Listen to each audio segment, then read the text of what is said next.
Je lis du livre de Genèse, chapitre 45, au verset 2, ce qui suit. Il éleva la voix en pleurant. Les Égyptiens l'entendirent et la maison de Pharaon l'entendit. Notre thème, ce sont les larmes. Prions. Notre Seigneur, notre Dieu,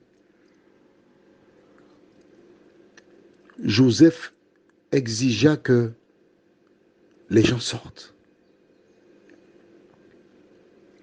Et tandis qu'il sortait, il s'est mis à pleurer. Donne-nous mentalement de nous trouver en présence de ces 12 acteurs. Que tout l'Esprit nous éclaire, nous dirige, au nom de Jésus. Amen. Ils sont 12. Ils furent 12 par le passé. Et voilà qu'ils se retrouvent dans la maison du chef de l'Égypte. Il y a le cas de Benjamin qui est en suspens parce que l'homme a exigé que tout le monde sorte de sa maison. Et lorsqu'il donne l'ordre, les serviteurs ne tardent pas à sortir. Les genoux des 11 commencent à s'entrechoquer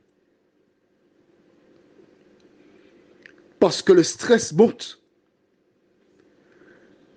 Et une fois que les gens sont sortis, ils commencent à pleurer. La Bible déclare qu'ils cria si fort que les Égyptiens l'ont entendu. La maison de Pharaon, on a entendu Joseph qui est en train de crier, de pleurer. Et je te laisse imaginer l'état des 11 Hébreux présents dans la maison de cet Égyptien dont on a volé la coupe et qui est en train de demander les comptes. L'heure est grave. L'heure est grave.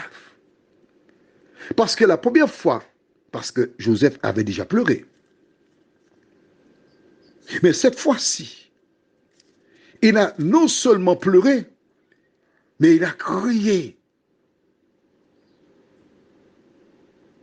Tant c'était difficile pour lui. Ils ne savent pas quoi faire. Ils ne savent pas quoi dire. Ils ignorent ce qui vient. Mais pourquoi se met-il dans un tel état? Pour eux, ils cherchent à comprendre.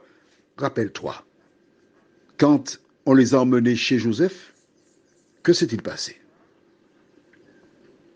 Tu te rappelles?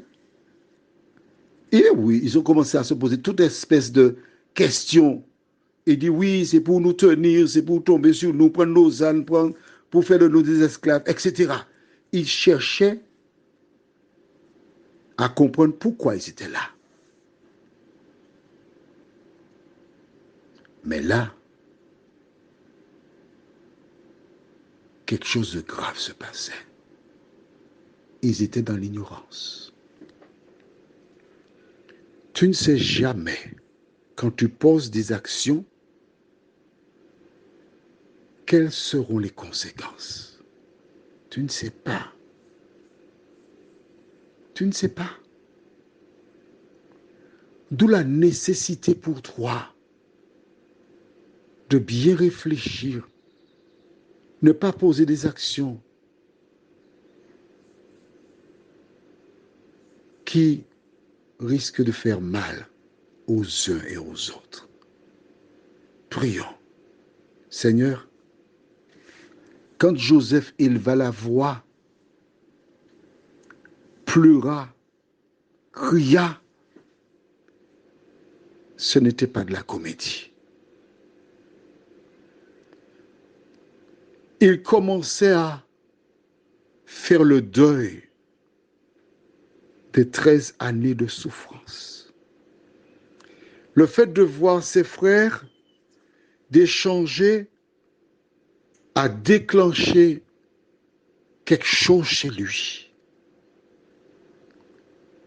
Pour élever la voix, que les Égyptiens entendent, que chez Pharaon entendent, les gens se posaient des questions, mais qu'est-ce qui se passe? On ne connaît pas Joseph ainsi. Seigneur, merci pour ta parole.